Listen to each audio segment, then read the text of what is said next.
Everyone to Coffee with Bach. Thank you for joining us on this steamy Sunday afternoon. It's a pleasure to see you all here. Let's start with a word of prayer. Dear Lord, we thank you for this time we have to be together. We thank you for Bach and his music that we're with us today, still after 300 years. And Lord, we thank you for the ability of music to bring us together, or to even penetrate the dark and difficult times that sometimes are around us. And Lord, we ask you to bless our time together, Lord, that you encourage the musicians, help them to be able to share what is in their minds, that they'd be comfortable. Lord, we ask you to help us to enjoy this and that would refresh us, so that it might take us through the week and help us to enjoy life as we go about our days. Lord, we thank you for Jesus, your Son, and for what he's done for us. Lord, we ask this in Jesus' name. All right, now those of you who are sitting on the periphery, you're welcome to sit there. You might do a little better if you moved in closer, so feel free to move in. I'm not sure how good the amplification will be for everything, but you're welcome to move closer. So we're pleased you're here to join us and support the musicians and the fruits of their labor. They've been working very hard. We had rehearsals last night. A lot of them have been working on their own at home. It's an all Bach program, but with a variety of music featuring both young and old. Our musicians range from 2 years old, I won't give the upper end, but older than 2. And in fact, we represent today, in today's program, 5 different countries, which is an odd thing. Of course, we have Americans here, but we have 2 Brazilians, and we have one from Suriname, one, 2, 3 from Slovakia, and 2 from Korea. So it's a special program that we have today. Johann Sebastian Bach was an extraordinary giant in the music world. His main purpose was to express the divine beauty and knowledge that's in creation. In fact, everything that Bach wrote was signed at the end, was it in God's glory, or to the glory of God? It's in German, so it's not really to the glory of God, but it's some German version of to the glory of God. Every piece at the bottom of Bach is written that. And in fact, I think, as I understand it, that's one way they can identify Bach's music from other kinds of composers, when they effectively rediscovered him. He wrote over 1,100 pieces of music, and of course we're going to have a small sample today. I think you'll probably recognize at least probably half or more of the program that you hear, though, so it'll hopefully be familiar to you.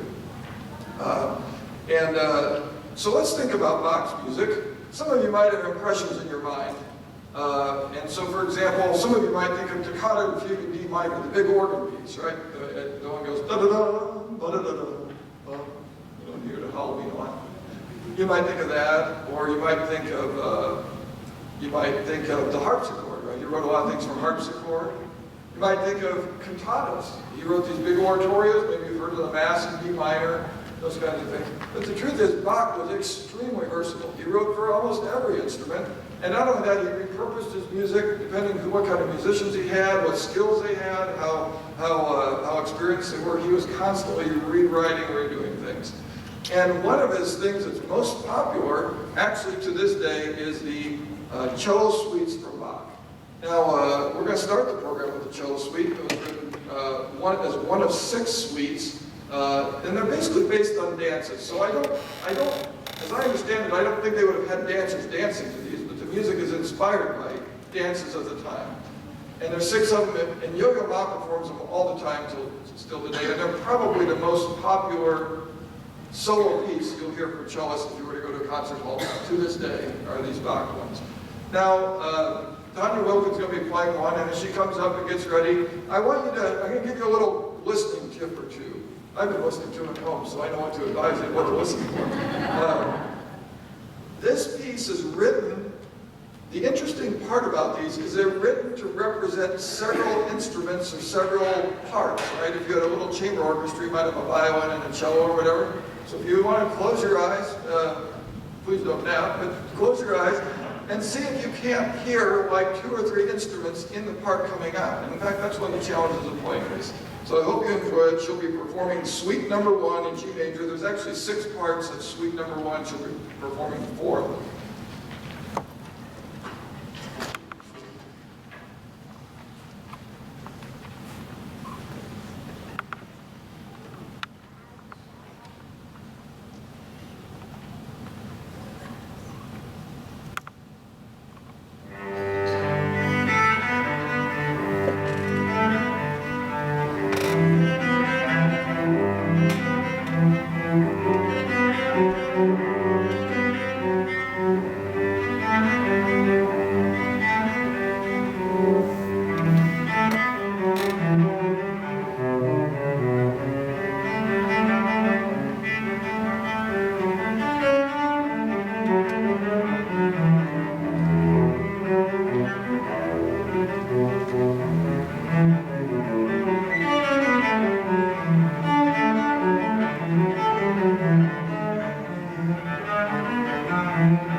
welcome the Curry family. The Currys are fairly new to our area. They came from Southern Illinois and moved up here not too long ago and attend our church.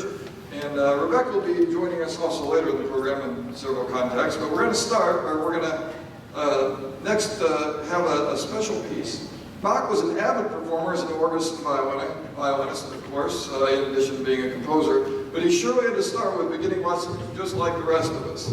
And perhaps one of the songs he might have learned in his youth might have been Pop Goes the Weasel.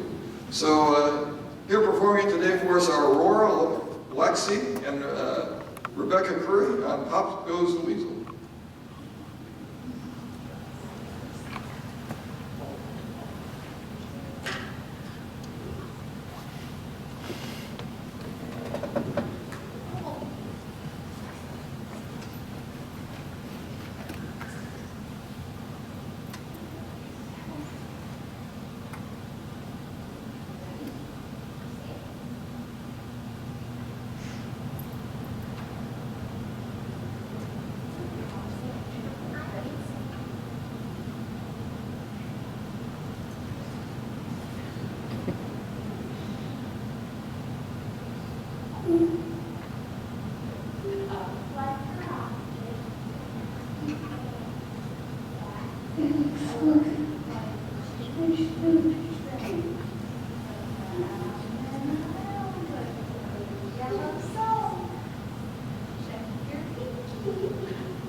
All right.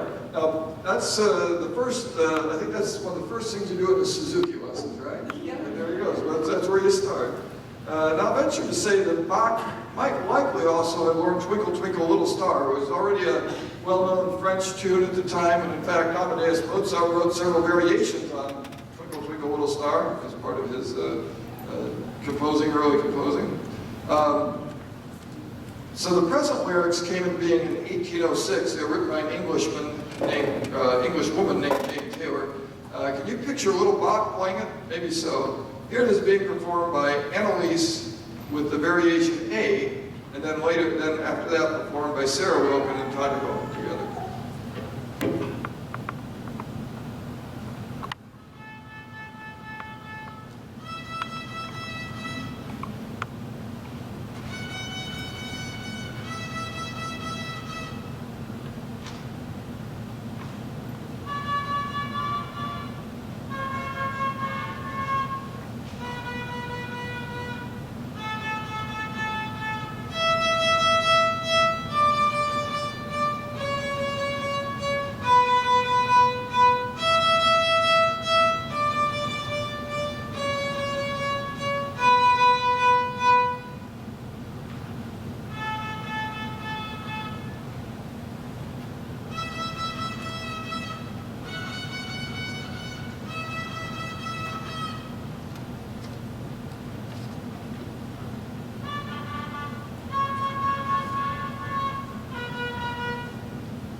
Bach's family, he had a lot of children. Was it 17 children? 20, sorry, my memory fails me, 20 children. He was married and his first wife died, and they had a number of children, and then he was married again, and his second wife is named Anna Magdalena. And you may have heard the name before because there's some of Bach's most popular works. If you go to a wedding and you get there early, a half hour early, especially a wedding 20 or 30 years ago, if you get there early, you're going to hear a lot of music, right? The preludes, and you're going to hear a lot of Anna Magdalena stuff coming in there. So there's several pieces in tonight's program that are from that collection. So his wife, she was a famous singer in her time, but after marrying Bach, she decided she also wanted to learn the keyboard. So Bach wrote several pieces just for her, and included, and one of the reasons we like them is they're not so hard. You can actually play them, Some of the other ones are hard to play. And she wrote them for her and included a few other songs that were popular at the time. And that way she could participate in their regular music gatherings in their home, not only as a singer, but as a performer. And so now, Claire Dunahee, who's a piano student, will perform the well-known Minuet number 4 in G major.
Next up, we've got a few more of the minuets from the Anna Magdalena collection.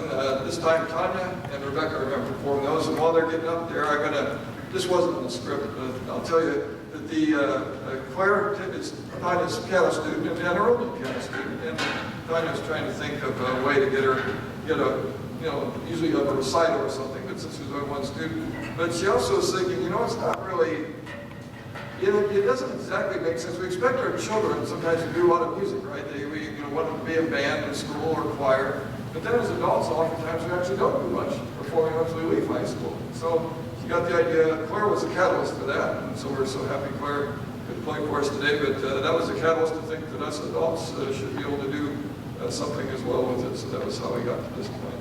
All right, Rebecca and Tanya, minuets, please. I'm sorry, before they start, let's let them finish all four, and then we'll clap at the end.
right, next up we have Irene Wilkin and Anna Plutt are going to be doing a piece. The Plutt family are with us, visiting us here from Slovakia. They're American origin, but have been missionaries there for a long time.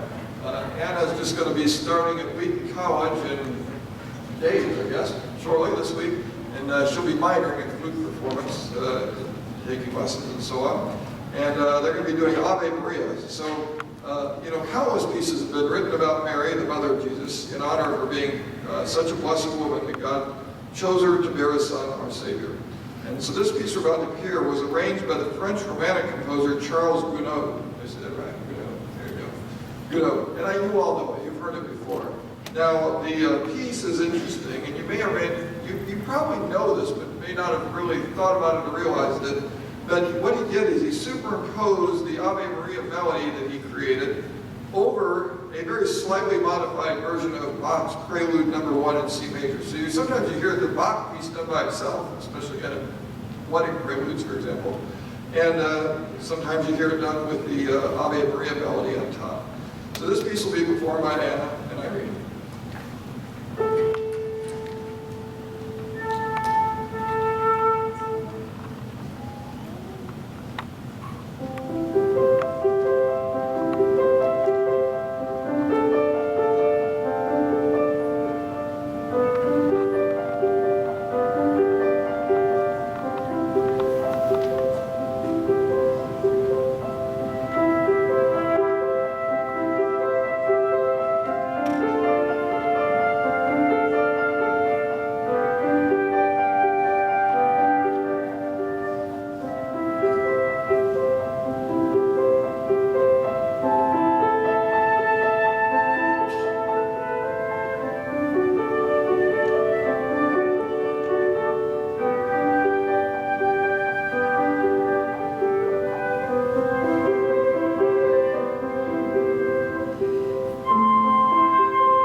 There's three special musicians we have with us today from Illinois State University, so I'll kind of introduce them a little bit right now collectively. So Tanya takes cello lessons, has from down in Bloomington, and she most recently has been taking lessons from a graduate student who you'll meet a little bit later named Bianca.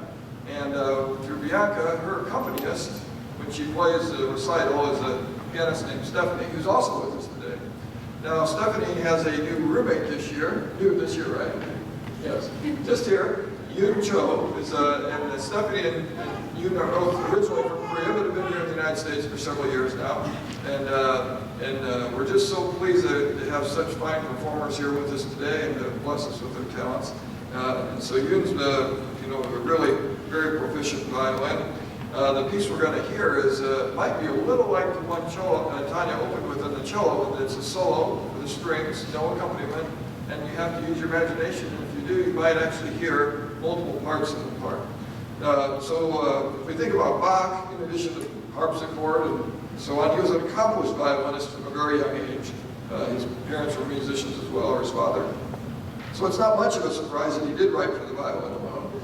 And the pieces that Yoon's going to play demonstrate the magnitude of the violin power and beauty, as well as the Bach's familiarity with the instrument, as it is shown through her performing today.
Next, as you may have figured out in the program title, there's a connection to coffee here. Johann Sebastian Bach was Bach was a lover of sweet coffee, which had just become a popular thing during his time. He even wrote a cantata about it. He really did. Drinking coffee was at first considered a pernicious habit, and when coffee shops started popping up all over Germany, the authorities became quite suspicious of it. And about that time, then, all kinds of poems and satire and even songs were written teasing about it, especially teasing women about having a greater craving for coffee even than men. And so here to perform it is our own Melissa Nagel from one of our music teachers at our school and from here at the church.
references to the Opera House in Fairbury, and in fact the basketball games were played there if you read this last week's article. But it's been a while since we've heard opera in Fairbury, so we're so excited to have it back.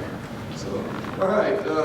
Now there were 24 sets of preludes and fugues, each written in every major and minor key, and it takes. I'm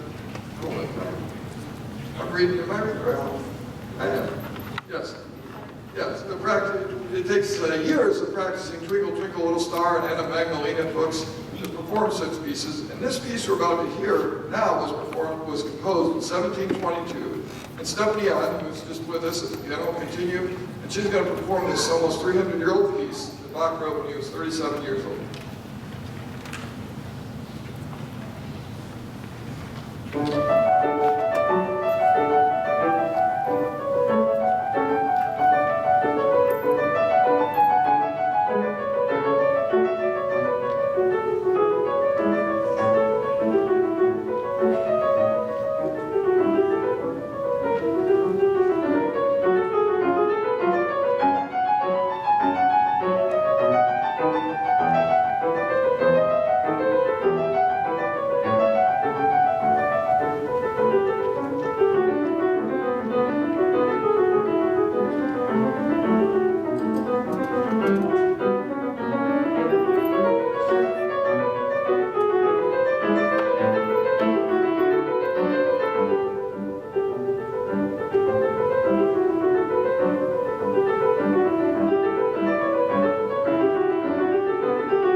Next we have an arioso. Now in the classical music, an arioso is a type of solo piece, usually sung, usually as part of a larger work, although over time it became known as a certain, to be associated with a certain style, even when it was done with instrumental compositions.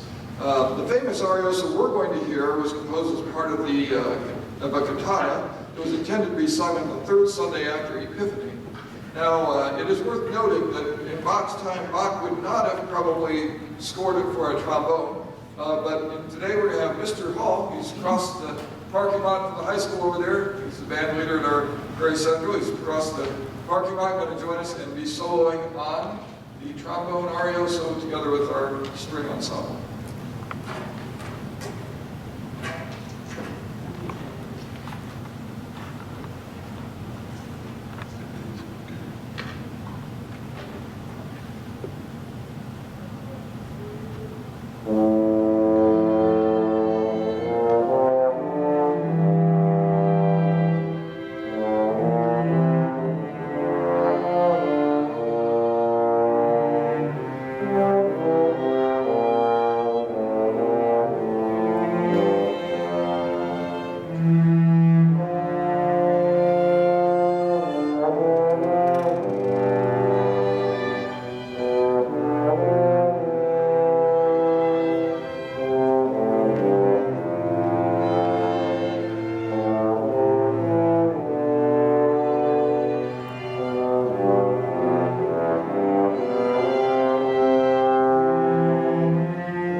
Bach was profoundly transformed by the Reformation, and congregational singing was not really heard of until Martin Luther made a point of it, but it was Bach really who codified the importance of it and wrote many hymns for the church.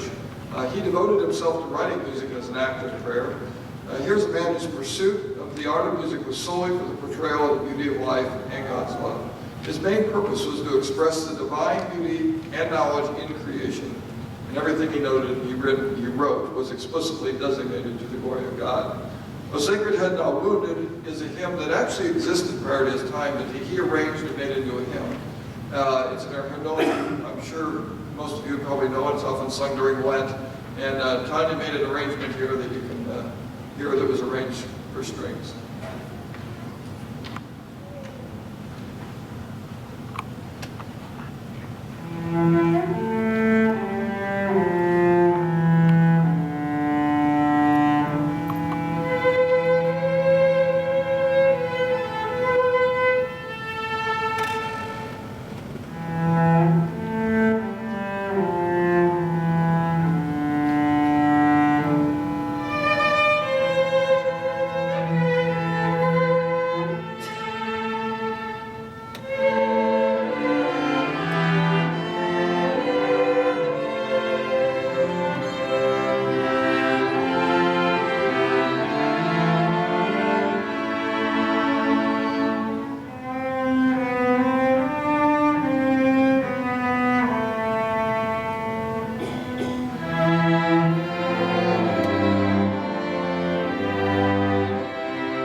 All right, so we're up to our last piece here, Jesu, Joy of Man's Desiring, and everybody can come on up. So this, I think, involves everybody that's been involved today will be involved in this one. I'd especially like to acknowledge the instrumentalists I haven't yet. We've got Daniel and Dara on violin up there.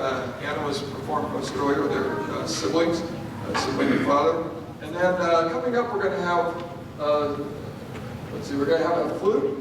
From Mrs. LeCaff, she's the other band teacher at Prairie Central, and Mrs. Hall is going to be playing the oboe for us, the wife of our trombone player just a moment ago, and they're going to be playing the continuo on Jesu, Joy of Man's Desiring. It's not an easy piece to play, so this piece is probably familiar to you if you don't recognize the name of the program. It's very well known. It was written for choir and an orchestra. You might have heard it. I performed it 20 years ago for the first time with choir and an organ.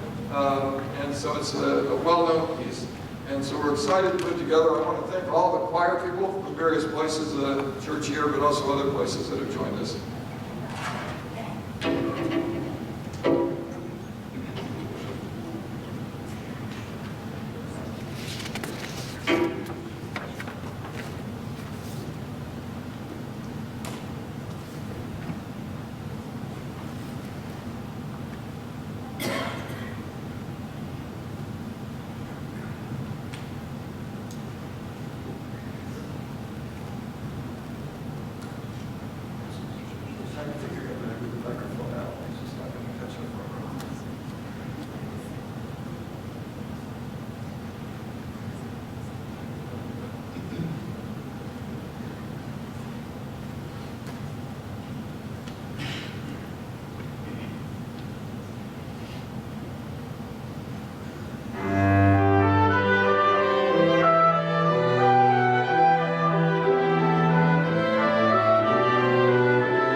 Thank you for joining us today. Now for the theme of the concert. Coffee is in the back with coffee.